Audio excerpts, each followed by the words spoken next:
Bonjour à tout le monde, et bienvenue sur Noir Célèbre.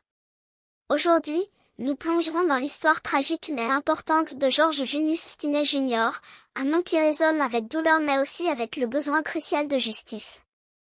Asseyez-vous, cette histoire mérite toute votre attention. George Stinney Jr. est né en 1929 à Alcolu, un village de l'État de Caroline du Sud.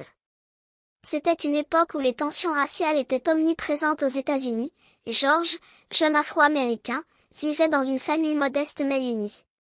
Peu de choses dans sa petite enfance pouvaient présager la tournure tragique que prendrait sa vie.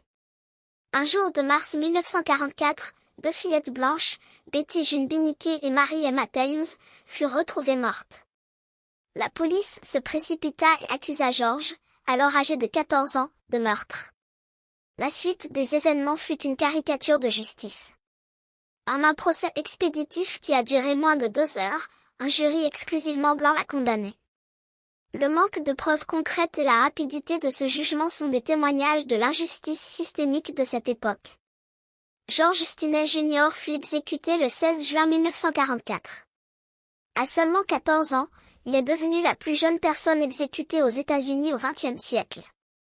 La description de son exécution est particulièrement déchirante, d'une brutalité froide contre un enfant. Il a fallu attendre des décennies pour que des voix se lèvent afin de reconnaître l'injustice faite à George.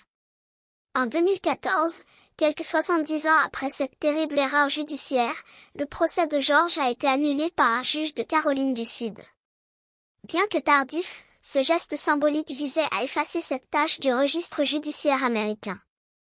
En vous contant cette histoire, nous espérons mettre en lumière non seulement la vie de George Junius Stinney Jr., mais aussi les injustices profondes qui ont marqué l'histoire des États-Unis.